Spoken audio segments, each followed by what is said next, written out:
Honesty lasts longer. I only think of you, my love, although I do not know thee. I know not mortal languages of love, but I know woman, and I love her, and true love does not need any language. Everything important reads between the lines, and to explain it and evaluate it is to ruin it by the vulgarity of coarse debasing concretization, the most heinous and supreme of sacrileges. So leave my pure thoughts of love in sacred peace, and do not ask for more than all its honesty, which is the only thing love needs to keep surviving. Fjärilsliv. Varför måste relationer göra ont som straff för att de existerar? Skyddet är en sårbarhetens blygsel som blott lider genom sin ömtålighet. Är ensamheten någon bot?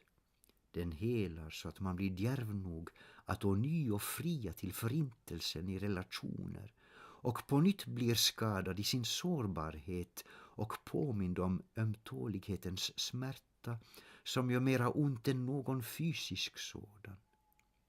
Så består den onda cirkeln, relationernas självdestruktivitet, som ljuset i en fjärils liv, som den blott lever för att få bli vidbränd vid. Butterfly existence. Why must love relationships give so much pain as something of a punishment for their existence? The protection is a shyness of vulnerability which suffers from its brittle delicacy. Is then loneliness a kind of cure? It heals for certain so that you get bold enough to woo the holocaust of new relationships, to get shot down again in your exposed heart and painfully reminded of the pangs of wounded love more damaging and aching than all physical affliction. Thus the vicious circle carries on and never ends, the self-destructiveness of plain relationships, like that alluring candle in a butterfly existence, which she lives for only to get burned by. Kvantitetssamhället. Det är bara kvantiteten som räknas. Ju större kvantitet, desto bättre. Desto större konsumtion, desto bättre lönsamhet. Det kvittar vad det gäller, det är bara kvantiteten som gäller. Så låt mänskligheten föröka ihjäl sig. Det leder bara till större konsumtion och lönsamhet. Låt allting dränkas i den skenande kvantitetsproduktionens lönsamhet så länge den bara lönar sig.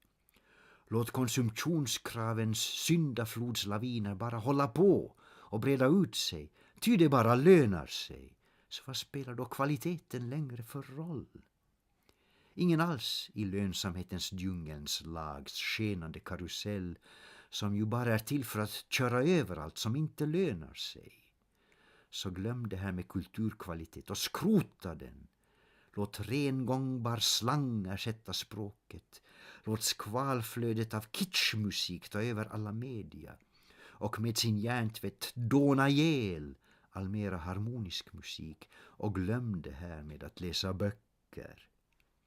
Vi har ju skvalunderhållning med reklaminslag på tv. 24 timmar såpoperor med skrattkörer varje dag istället. Så man slipper skärpa sig inför. Så glöm det här med kvalitetslitteratur och all kvalitet överhuvudtaget som bara envisas med att överleva sig själv och trots allt finnas kvar, kämpande för livet i den hysteriska lönsamhetens obligatoriska, ständigt accelererande kvantitetsproduktioners syndaflod. Strangers. How is it that the more we love each other, the more difficult it gets for us to explain ourselves and understand each other as if we still were strangers, never having known each other, and for all our experience constantly know and understand each other less? And still, this alien feeling of estrangement from each other, forces us together more and keeps us more ligated to each other, as if the more our contact and communication grows in truth, intimacy, intensity, and codependence, the least lack of our togetherness feels the more confounding and confusing and upsetting turbulence as something utmost unacceptable to our existence, as if the minutest dissonance in our relationship was more upsetting than the most catastrophic of earthquakes. Doubtfulness. When I sit quietly at bay in dreams and sipping piously my glass of wine and think of you and our strange love, as skeptic as I ever was, if not considerably more, since age does not retard your criticism, but rather turns it constantly more critical, I question everything and is irrevocably doubtful about life and death, eternity, infinity, and holiness, and must reevaluate existence thoroughly and desperately without end, and must arrive eventually at one conclusion. Everything is doubtful, nothing is to be relied on, nothing is for certain, but for one thing, the uniqueness of the truth of that strange love I feel for you. På verkstaden. Min arbetsplats kallas populärt för verkstaden. Där kan man coola av genom överkursarbete. Motorn i mitt liv går sönder då och hamnar på reparation och ligger där och rostar tills den hamnar under isen och glöms bort och skrotar för att snart disintegrera. Men det märkvärdiga är att plötsligt kommer rycket i en hopplös kallstart som fungerar, och i uppförsbacke dessutom. Och det otroligaste händer att man faktiskt överlever och kör vidare med gnissel och i motvind, ständig uppförsbacke och protest och rasslande, rostiga lösa skruvar som om huvudet bestod av bara sådana. Men det är bara att gå på och rulla på så länge hjularna går runt till nästa skrotning och punktering för en ny besvärlig omgång på en verkstadstork med rehabilitering så att man kan skrota lite till. Elementär metafysik. Det måste finnas en Gud. Vi har inget val. Annars är allting och livet förlorat. Total ateism är den slutgiltiga kapitulationen och det mest livsfientliga av allt, ty det mest onaturliga av allt är att ge upp. Om livet går med på att ge upp har det ingen mening, och därför måste det ha en mening eftersom det existerar, och därför måste det finnas en Gud, en idé över alla andra, en konstruktivitet och eget initiativ som leder det. Så enkelt är det. The elementary simplicity of metaphysics. There must exist some kind of God. We have no choice, or else all life and everything is lost. For total atheism is nothing but the ultimate capitulation, the utmost enmity to life, since most unnatural of all is to give up. If life gives up, it has no meaning, therefore it must have a meaning, since at all it does exist, and therefore there must be a God, as an idea above all others, an initiative and constructivity, all of its own that guides it. That's the elementary simplicity of metaphysics. Golden love. In hues all golden, like a long-desired dreamt of child, as innocent as newborn, always positive and full of life.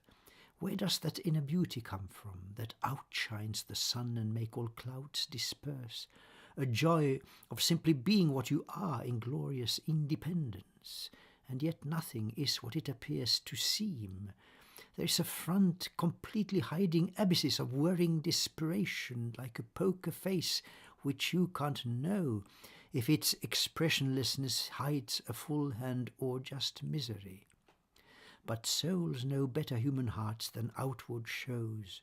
And we knew well each other from the start, like two lost souls diverted many centuries ago, to find themselves on mutual path by chance again, like a lost thread of fortune suddenly revealed and rediscovered, to be recommenced and now continued on a fresh start, right into the ever-circulating spiral of eternity, to once again engulf us in its course on yet another round of this intriguing game of love unto infinity.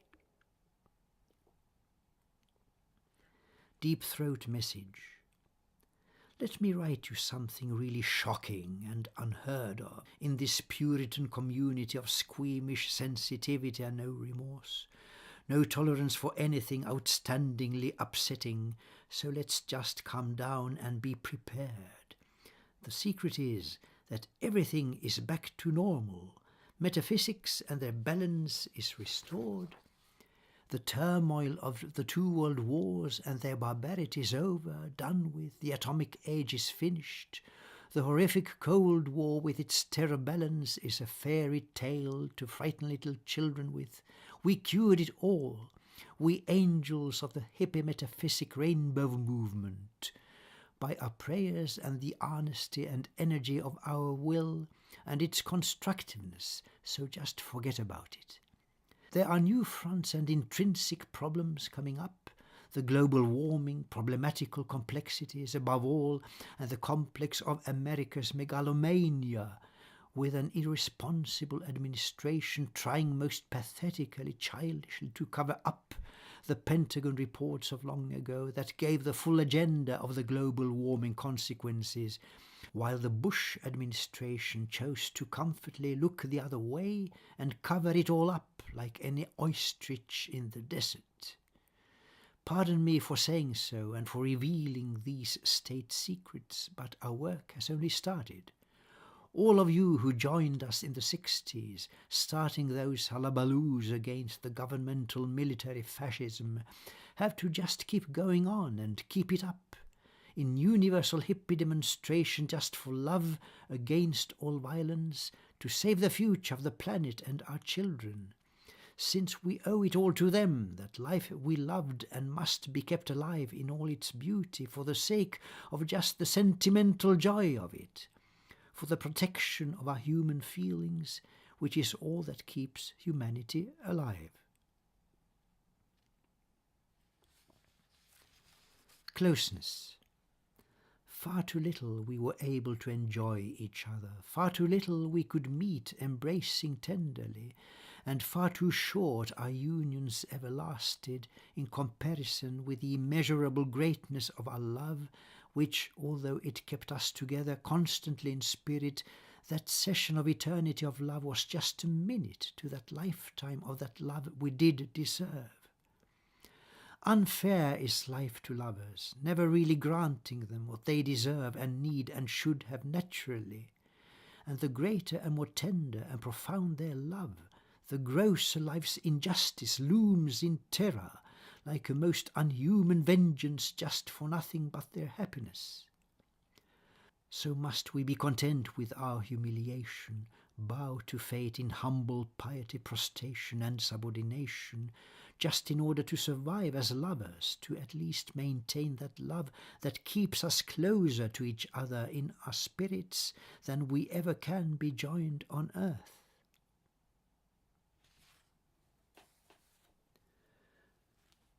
The most beautiful poem of love. The most beautiful poem of love was never written and never shall, for its lips were sealed by its kisses, exchanging such secrets of intimacy, of such tremendous profundity and capacity, that the power was too overwhelming to bear being put down in words of profaneness and simple reality, since anything less than the top of it was just a debasement unworthy of truth, the which honesty simply was all time too high to ever be capable of being made understandable, which only they can grasp and be convinced of who know the importance of letting love speak for itself. Right or wrong, my love, How much do you love me? What an impertinent question, and totally irrelevant at that. The point is that I love you, and more than that I have no right to claim. For love is only giving, never taking. When love is made with an agenda, it is not love but politics and egoism. While love is truth as long as it is given only without any reservations or demands. And if another element is mixed in it, then just forget it. Then it's better to live love alone and put it in a nunnery. And that's the touchstone which must always be applied and implemented, the continuous trial, doubts and questionings, the constant conscience, asking questions of the only valid kind. Is this then right, what I am doing? It is only right as long as you are loving. Backfire. Never try the same weapon again if once it has backfired. Love is not love if you suffer from it. If it hurts you and gives you pain, it is not love, but an abortion, a mistake, abuse, or accident. And it will only become worse if you don't leave at once, forgetting all about it.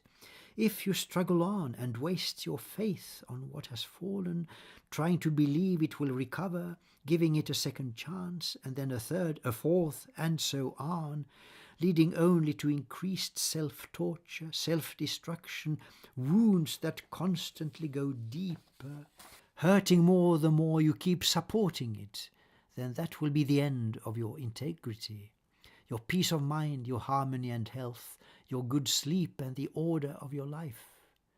Your only chance is keeping your love straight and in constructive order, or it simply will not work.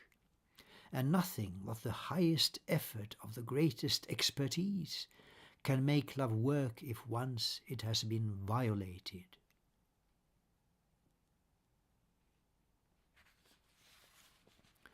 The Crying Tree, a true story.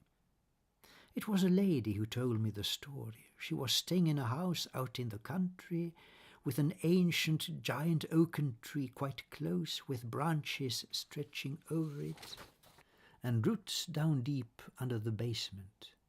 She found difficulty sleeping in this house, and gradually the aches began in all her limbs, which she could not explain, since there was nothing wrong with her. No sleep and aches all over, unexplainable, and then a total sadness that just made her cry for nothing, while the pains increased intolerably. Suddenly she realized it was that old tree affecting her.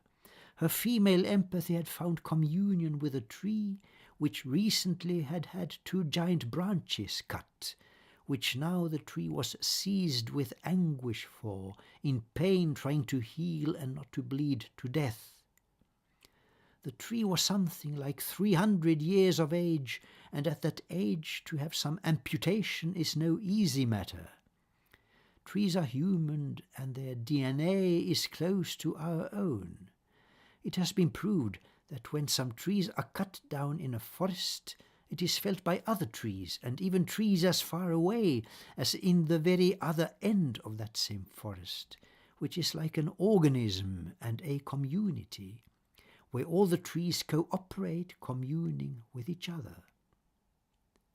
That was something about trees, their sensitivity and human feelings, and about the fact how actually it hurts in all Dame Nature when they are cut down.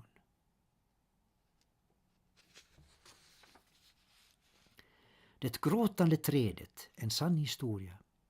Det var en dam som berättade historien. Hon bodde i ett hus på landet med en gammal väldig ek helt nära, vilkas grenar sträckte sig omkring det och med rötter under källaren. Hon fann det svårt att sova här i detta hus, och småningom så började det göra ont i alla leder, vilket var omöjligt att förklara då hon var helt frisk och hade inga fel. Värk överallt och hopplös sömnlöshet, helt oförklarligt, och så en förtvivlad sorg så att hon bara grät för ingenting, allt medan smärtorna blott tilltog outhärdligt. Plötsligt fattade hon saken. Det var trädet som påverkat henne. Hennes empati hade fört henne i kontakt med eken som helt nyligen fått 2 väldiga grenar kapade, vilket givit trädet sådan bitter smärta i konvalescensens helande process och i försöket och ansträngningen att ej förblöda. Trädet var 200 år minst, och vid en så avancerad ålder är amputation känslig sak. Ty träd är mänskliga, har känslor och har nästan samma DNA som vi. Det har bevisats att när träd huggs ner i skogen känner andra träd det längst bort i den samma skogen, som är som en organism och social kommun, där alla träd kommunicerar, samarbetar och hör samman med varandra. Det har bevisats att när träd huggs ner i skogen känner andra träd det längst bort i den samma skogen, som är som en organism och social kommun där alla träd kommunicerar, samarbetar och hör samman med varandra. Det var någonting om träd, om deras känslighet och mänsklighet och om det faktum hur det faktiskt gör ordentligt ont för hela mornaturen när det sågas ner.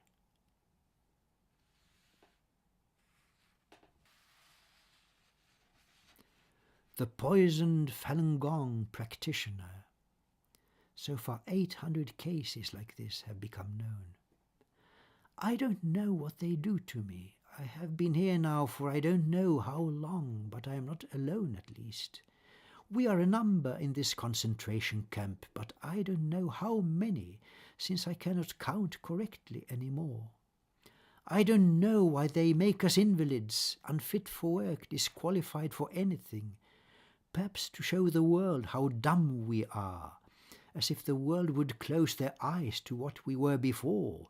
We were sequestered, isolated and imprisoned, just for sticking faithfully to universalism, the association with the cosmic mind in Lao Tzu's and Buddha's imitation, which for some strange reason the authorities decided to have us exterminated for.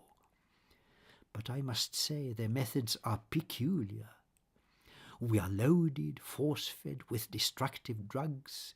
We don't know which. They put them in our food or they inject them into us by force, so we become like vegetables, losing the control of our bodies, of our mind and memory, our faculty for analytical and logic thought, our will to reason and our energy to live, while at the same time we of course become unfit for work and merely exist as zombies lying down in our beds like wrecks, but wrecked on purpose. Why? Because we had free minds, believed in something better, stuck to our cultural traditions, aimed for some religious higher meaning of our lives. I just don't understand why our authorities insist on undermining and destroying everything that shows a different path from the established lies of their dictatorship, as if that was a sensible activity which no one in the world can see how it could lead to anything except destruction. Den förgiftade Falun Gong-utövaren. Hittills har ett 800-tal fall blivit kända. Jag vet inte vad det gör med mig. Jag har nu varit här, jag vet ej alls hur länge, men jag är åtminstone ej ensam. Vi är här ett antal i vårt läger, men hur många vet jag inte och jag inte längre rätt kan räkna. Jag vet inte varför det gör oss till invalider, gör oss helt odugliga till vad som helst. Kanske för att visa världen hur misslyckade vi är. Som om den världen kunde blunda för vad vi var förut, innan vi blev isolerade och fängslade. För att vi troget höll oss fast vid universalismen, själens heliga gemenskap och samhörighet med kosmos i Lao Tses och Buddhas efterföljd, för vilket myndigheterna av någon anledning beslöt att likvidera och utrota oss. Men jag tycker nog att deras sätt är märkligt. Vi tvångsmatas och tvångsinjiceras med okända nedbrytande droger. Vi vet icke av vad slag som det placerar i vår mat, så att vi långsamt blir passiviserade som grönsaker, förlorar kroppskontrollen och vårt minne, vår identitet och själva sinnet, all vår kritiska och logiska förmåga, all vår strävan efter att förstå och resonera och vår levnadsenergi, samtidigt som naturligtvis vi tappar all arbetsförmåga och blir så som zombies som blott ligger döende i sina sängar, liksom vrak som avsiktligt körts upp på stranden och kasserats. Varför?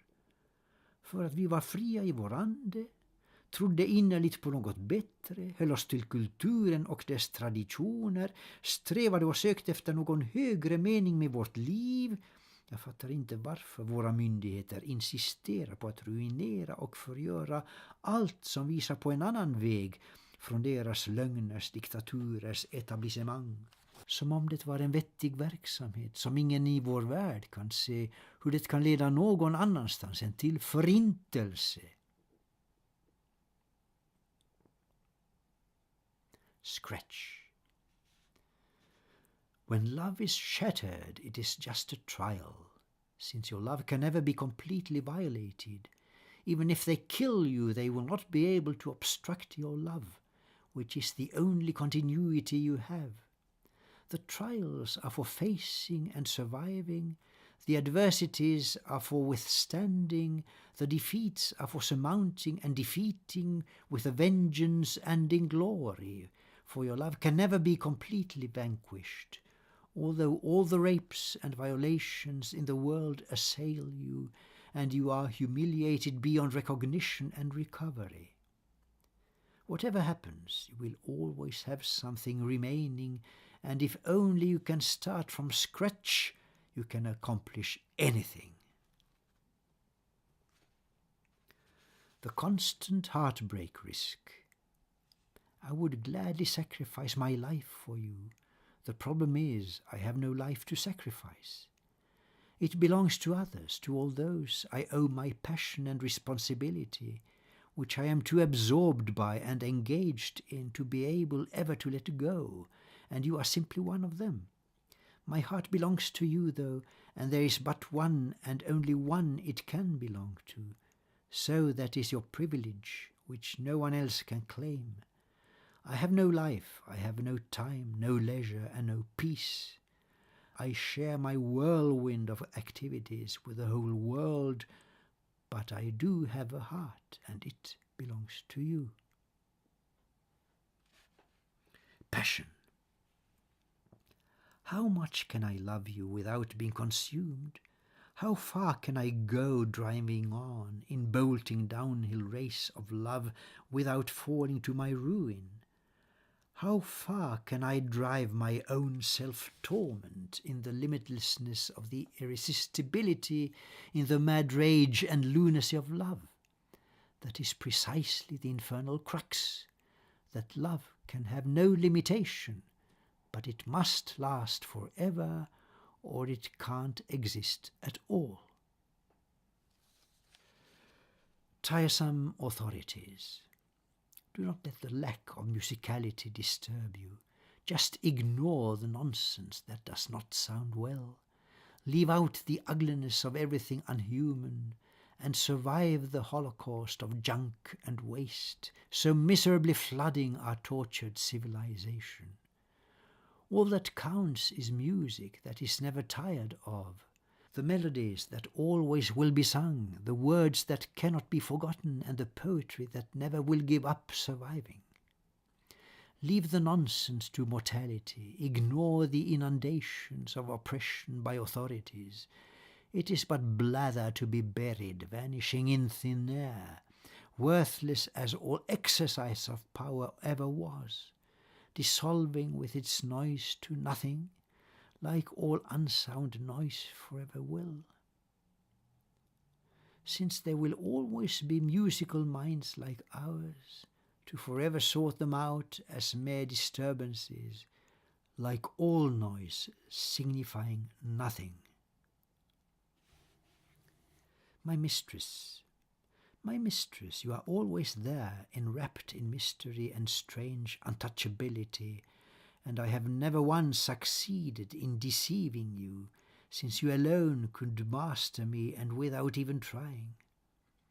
I belonged to you and gave myself completely up to you from the beginning, without ever giving you away. My mystic love shall never be located and identified.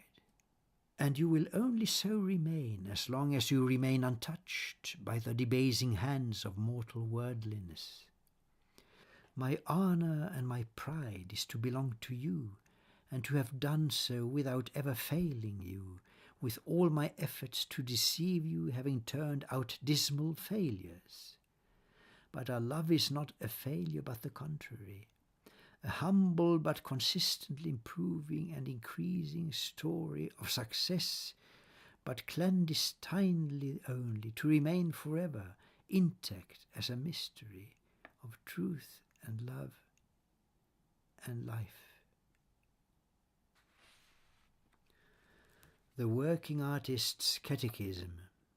All I need to go is just some beauty, not disturbed by any ugliness, some positive environment without destructive elements, to dream and think in peace creatively, without importuning brutality to wake you up, harmonious and melodious music without noise, and friends to cheer you up, instead of negligent and ignorant indifference around you, and so forth. Some gratitude, appreciation, recognition of the good you try to do in life, instead of insolence, ingratitude, and inhumanity. Is that to ask too much? I need not money, wealth, or property. I have no greed to satisfy. But let my spirit just go on, remaining active and constructive, and let time take notice of it and not just completely let me down, and I shall be content when I'm dead to have at least been working hard in all my life to some result of more than only nothingness. Keep the lights on. Love is not to be resisted, but it must be thoroughly controlled, or it might bolt destructively. Ignore all limits of all sense and decency and finish itself off, which is the last thing we desire. Better then to keep it glowing, not exploding into open fire, but to keep us warm in quiet peace, avoiding turbulent eruptions, to instead remain a lasting comfort. For if love does not import longevity and health, it hardly is a love that will do any good, but fizzle like a match that broke, instead of catching fire to spread light to others also, and not only to ourselves. Could have been worse. You are just the sort of girl to make a fellow like myself just fall in love with, to remain so, fallen down to earth, in hopeless worship and obsequious servitude, if not forever, then at least for an eternity of all the present, like a doting loony, having nothing in his head but one idea, the only thing he evermore can think of, his fixation on his love in dumbstruck idiocy, like a serious disease with no cure whatsoever, the most hopeless case imaginable, doomed to dotage for eternity. Is there no hope at all for me then? That depends on you. If you can love me in return, then there is something to hang on to, like a spider's thread from some skyscraper rooftop, saving me from falling all way down to straight perdition, which instead will lift me up to that incredibility of heaven which is nothing more than just the company of you.